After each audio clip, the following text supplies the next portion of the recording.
to remember last year, through 8 games, the defense was playing at an otherworldly clip in terms of being able to both generate pressure and turnovers, which probably masked some of the team's deficiencies because everybody was talking 16-0.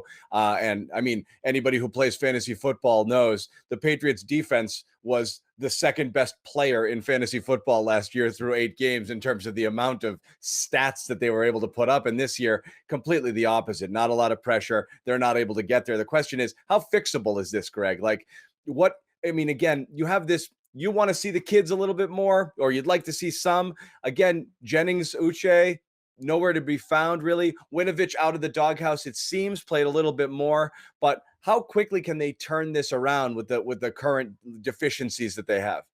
Yeah, I'm not enthusiastic about that, John. I'm really not. I mean, and I was just writing this for my column for Boston Sports Journal. Is that all right? Let's just say, for argument's sake, that next season, Chase Winovich is ready to be a 3-down linebacker. Josh Uche is ready to be a 3-down linebacker on the edge. You say they re-sign Lawrence Guy. Say they sign a good young interior defensive tackle, or not even, which they've done.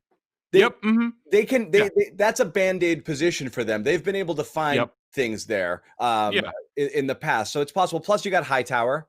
Yeah, say Hightower comes back. Say they either draft or sign somebody at linebacker that comes loose.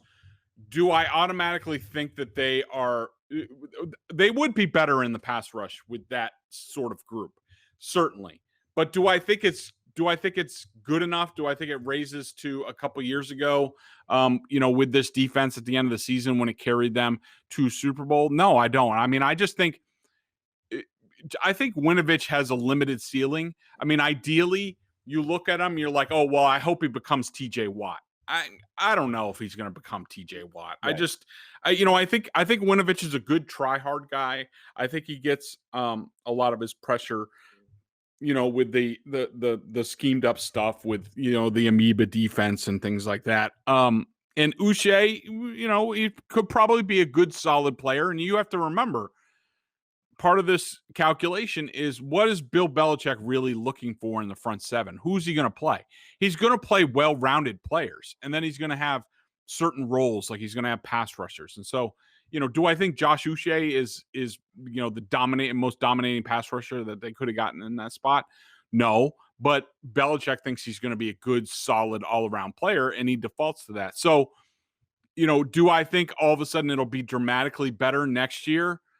No, I think it'll be a little bit better, but I look at this, and this is, like you said, even if Hightower comes back, which, let's say for argument's sake that he does, I think this is about a 2-year rebuild in the front seven, and that's if you can re-sign Lawrence Guy and guys like that. I mean, if they don't, right, then that opens up another hole in the front seven, and it's trouble.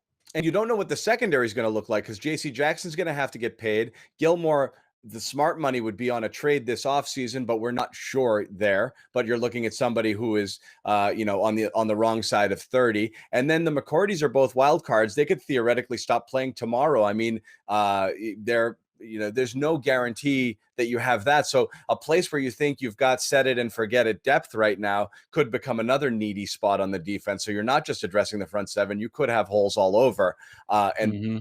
Nobody, that's the one luxury they've had these last couple of years. You could feel so confident in your defensive back's ability to cover that it asks some of the other issues that the team has had. So you don't know what's going to happen there.